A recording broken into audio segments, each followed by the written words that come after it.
totally misunderstand each other, that a hostile act could take place that might plunge us into World War III? Or could a rogue commander, like in the movie Strangelove, decide he wanted to start a Third World War all by himself? I don't think so. There are lots of reasons why this could not happen. At every step of the operation of arming and deploying a nuclear weapon, the national command authorities have to be involved at so many places that it would be impossible for this to happen accidentally. But people weren't so sure in 1965, and so the Soviet government and the American government got alarmed and wrote a whole series of protocols called the Incident at Sea, or INC-C protocols, to reduce the chance that something like this could occur. And what they did is establish a signal flag code so that ships could be clear about their intent.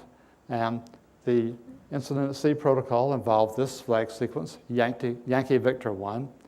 A ship raising that flag sequence will say to another ship, I'm invoking INC-C protocols. Please turn open your code book and look, because anything else I send you is going to be found in that code book and will tell you exactly what I'm going to do. The history of maritime communication is full of interesting and fascinating flag hoist signals. Probably none is more famous than one shown by Admiral Nelson on his flagship HMS Victory as he sailed into Trafalgar. This is a coded flag that he had raised. The sequence is much more simple now, but it simply says, England expects that every man will do his duty. And as we know, the English fleet was victorious, even though Admiral Nelson was killed at Trafalgar. This is a signal bridge on a modern ship. Nautica has one like this, all ships do, whereby the signalman can very rapidly pull the flag out, put it on a string, and run it up the yardarm. And these are organized, and there's a whole sequence that go through to pull flags off of a rack and put them on a signal hoist.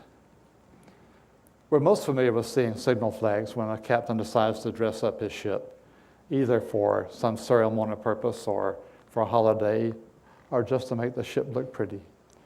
There's no message contained in here. The sequence is completely random, based more on the whim of the signalman or perhaps the captain.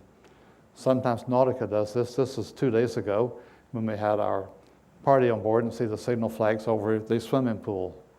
But these are just decorative. That's the only purpose they have. We'll come back to flag signals in a minute. Let's talk about radio communications. Radio communications just really revolutionized the way people talk to each other. This occurred about the time of the end of the Second World War when it really started, and it led to some colossal failures. Most of you are familiar with this date, Tenerife, 1977. 2 747 airplanes ran together, killed almost 600 people. This remains to this day the deadliest accident in commercial aviation history. What went wrong? Miscommunication, total. One pilot thought he had clearance to take off, and the other didn't. And the KLM airplane could not see the Pan Am aircraft crossing the runway in dense fog. Because of that, the aviation community said, we've got to do better. And they invented a whole language called airspeak. And it's a technical vocabulary based on English, and we talk now about aviation English or air traffic control English, and all pilots are required to be trained in airspeak and use it. This is a picture of the Boeing 787 Dreamliner made about 10 miles from my house in Washington State. It's recently been grounded because of some problems with fires in the batteries. I can tell you from personal experience, being on an airplane on fire is not a lot of fun. Airspeak is formal aviation language, and its whole purpose is designed to minimize any misunderstanding in communication. We don't want to have any irrelevant conversation, and people monitor air traffic control to make sure that these are not being violated. You can listen to air traffic control yourself on the internet. I really enjoy doing this. I'll plug in. Usually I like to listen to DFW Tower, and you can listen to real-time transmissions between the control tower and the airplanes. I like this picture, Spaceship One. If you want to be the first person to go into space on a commercial flight, you can buy a ticket on this for $200,000 out of my budget. Here's just an example of airspeak. Notice how controlled and precise it is. It's very formal and unambiguous. Air traffic control says, American 609er, squawk ident. That's all he's got to say. And the pilot answers and identifies himself again to the tower. They go on, the tower tells him what he wants to do. It's all a very formalized, precise communication. The same thing is true in the maritime environment. The maritime communications was very poor for a while and led to a series of spectacular accidents. A fire on board the Scandinavian Star, in which 158 people were killed, was directly attributable to poor communication. The inquiry board said the loss of life would not have occurred if people had been able to communicate effectively. 15 years ago, a tanker ran aground. Minor damage, but in the ensuing rescue attempt, the poor communications led to a second grounding and a major environmental disaster. The maritime community says, we've got to do better. Let's take a message from the aviation community. And they invented CSpeak, which is a technical language designed, again, to be concise. This required a lot of thought. They got the best experts in maritime communication and applied linguistics from around the world to create this language. And the language allows for constant confirmation and uses only accepted conventions. All messages start with a marker saying what the intent of the language is. Advice, information, request, warning. Here's a sample CSpeak message from a fictitious ship named Sea Spirit, called Smiths Bay Coast Guard in Oregon. And the ship says, Smiths Bay Coast Guard, Smiths Bay Coast Guard, this is Sea Spirit, over. And the Coast Guard answers and says, let's switch to another channel and clear the hailing frequency. And they go on to establish their communications protocols. And finally, the ship gets around to saying what the call was all about. But there's a sequence to go through to get to that point. You can go on the bridge of Nautica today, if we were allowed. You would hear CSpeak. If you go on the bridge of any large merchant ship or even military ship, you will hear CSpeak. When I called other ships from, say, the Enterprise, I had to use CSpeak. Let's get away and talk about something else. National ensigns. National ensigns are what you would call a country flag. They're the formal symbols of a modern sovereign state. I use that word very carefully. I did not say nation. Nations do not have flags. States do. So this is what you would call a country flag. Warships at sea, of course, display the national ensign of the country they represent. And what is not commonly known is when a warship enters a foreign port, it must also display the national ensign of the host country. In other words, if a U.S. Navy ship went to Shanghai, they would have to fly the flag of the Chinese Communist government. It's required as a diplomatic courtesy, but the violation of that courtesy can be a big deal and even can be considered a hostile act. So it's very important for a ship to put on the flag of its host country when they enter those waters. Cruise ships also do the same thing. Every time we enter port, we fly the flag of our host country. You're going to see these two flags within the next few days. But here's one from a few days ago when we were in the Maldives. I took this picture, and you see the flag of the Republic of the Maldives flying on the right yardarm. A couple of days ago, we're in Sri Lanka. There's a Sri Lankan flag. And this is done every time a ship goes into port. They will raise the national ensign of the port they're visiting. It's hard to see on the left. There's a red flag there, just parenthetically. That's the code flag for B, or Bravo. Nautica was flying that flag on that day because we were taking on fuel. We were doing a bunkering operation, it's called.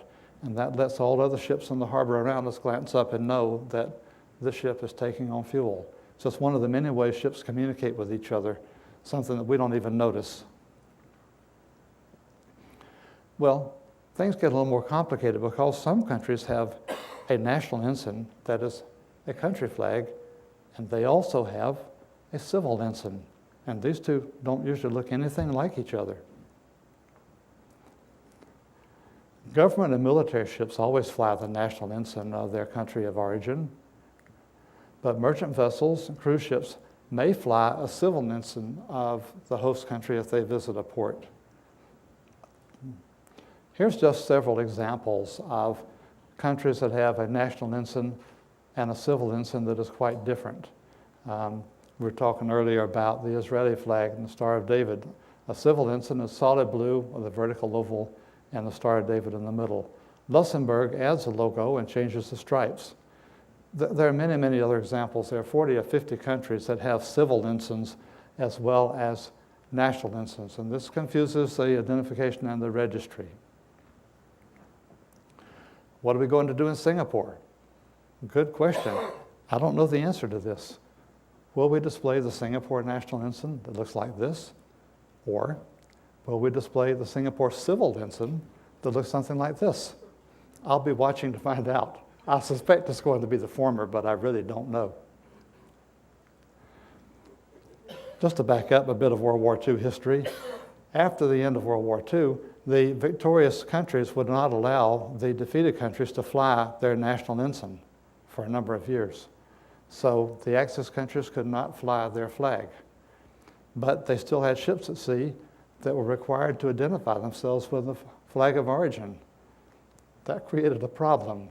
And the way the problem was solved is a special commission got together and designed cutout flags of national codes flags and allowed various countries to fly those as an identification flag of their country. The ones they chose for historical reasons are the C flag, the Charlie flag for Germany, Delta for Okinawa, and Echo for Japan. And these were known as the Charlie pennant, D pennant, and E pennant. And just a bit of nautical history. I think it was several years before those countries were allowed to, again, fly in public their national ensign.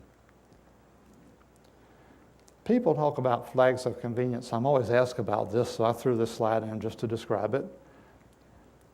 Merchant ships have to be registered in a sovereign state, but sometimes for economic reasons, owners may register their ships in a country other than their own.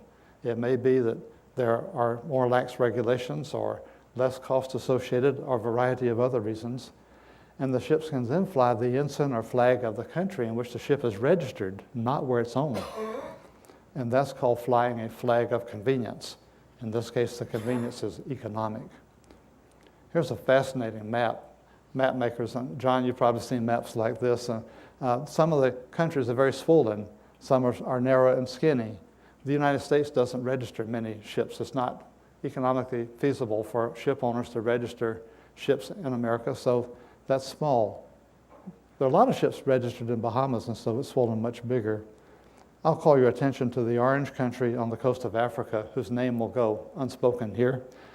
They're so careless with their regulations that many companies will go there and say, I want to register my ship in your country. And they will give the appropriate minister their fee. If you're unkind, you could call it a bribe. And they get their registration and they sail away happy with the flag of that country. So many countries are registered in that orange country. Well, we normally think of the national ensign as a flag that tells what country a ship belongs to.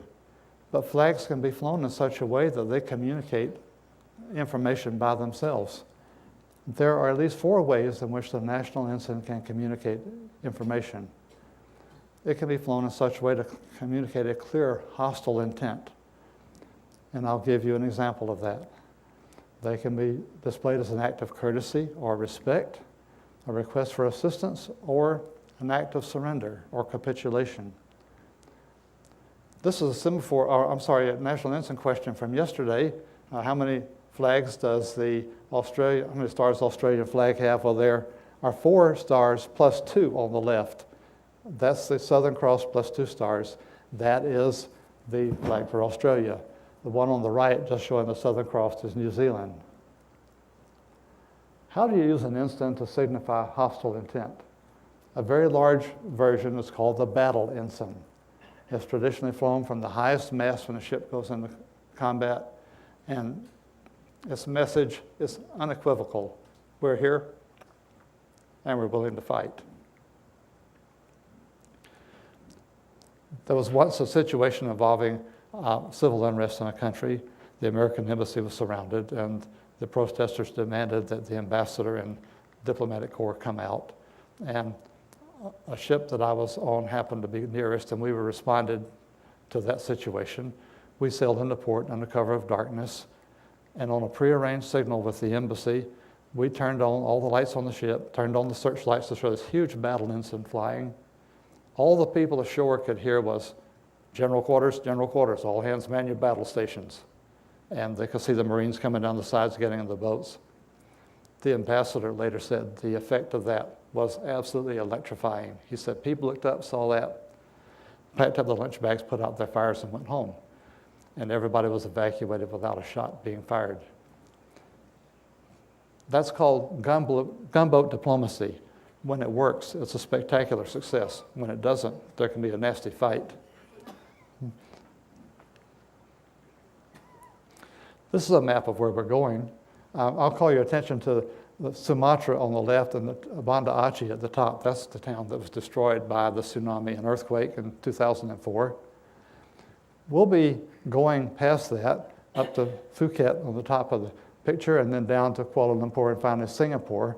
We'll be transiting the Strait of Malacca. The last time Elaine and I transited the Strait of Malacca, we were on this ship, United States ship Mercy, USNS Mercy. It's a large hospital ship owned by the U.S. Navy, and it was deployed at the invitation of the Indonesian government to Banda Aceh to provide civilian humanitarian support for the community that had been destroyed by a tsunami. But a lot of people were on board. There was Canadian Air Force, Australian Navy, Indian Army, and many, many civilian NGOs. We were with Project Hope. Project Smile was on board. There are many others. If you ever get a chance to deploy on one of these ships, they go out every year, both the Mercy and our hospital ship, the Comfort. And if you can deploy on a volunteer mission for 2 weeks, 4 weeks, 6 weeks, you don't have to be in the medical field. You can do anything. But if you get a chance to go on one of these missions, I would encourage you to do it, because it will forever change the way you look at the world. You will never see the world around you again. If you're interested, I can tell you how to approach getting on one of these ships as a volunteer. But as we sail down the Straits of Malacca, which is a very crowded place, a lot of ships passed us, maybe dozens, maybe hundreds. Each ship lowered its national ensign and raised it back up again. That is a sign of respect, a formal nautical salute in honor of our humanitarian mission. And it is a way that ships can convey respect by saluting with their national ensign. Warships frequently do that at sea. Sometimes they are more effective with it than others. Sometimes we can even make opponents salute us. We were once being harassed by a Soviet warship, dodging in and out, just creating all kinds of havoc. And the captain decided to have some fun with his other captain on the Soviet warship, and he ordered the Enterprise to lower the ensign and raise it back, forcing the other captain to salute us, or otherwise appear to his men to be a complete fool. So he had to salute a ship that he was actually harassing. Pretty interesting. A high seas game of one-upmanship, or now I've got you.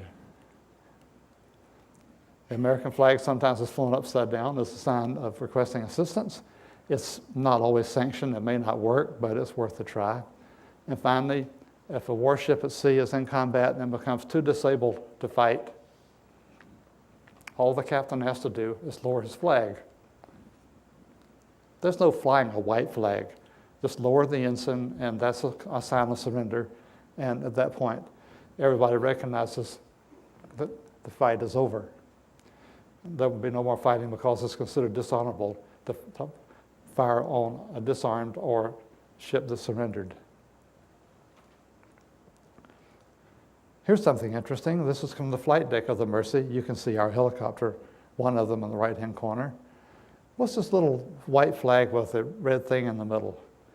That's the Red Crescent, similar to the Red Cross, but it would be disrespectful to fly the Red Cross in Indonesia, so we were flying the Red Crescent as a sign of respect for our host country. Well, there are countries that won't let us fly the Red Cross or the Red Crescent. What do we do? Elaine took this picture for me a couple of days ago in the Maldives. It looks like even the Federation there has an identity crisis about which flag to use, the Red Cross, the Red Crescent, or something else. And the community got together a few years ago and designed a politically neutral flag for the Red Cross. Does anybody know what it is? This is true compromise. Everybody voted for it unanimously, and everybody hated it. They knew they needed something so badly, they were willing to accept something they did not want just to get an answer. This is it. Does that leave you cold? Me too. But if you ever see that, that's the politically correct humanitarian flag. It means the same thing as the Red Cross or the Red Crescent. I'll return to the flight deck for just a moment to show you something else interesting. This is the American flag flying above the Red Crescent. We've all learned in our high school civics class that the American flag is always the highest flag flown.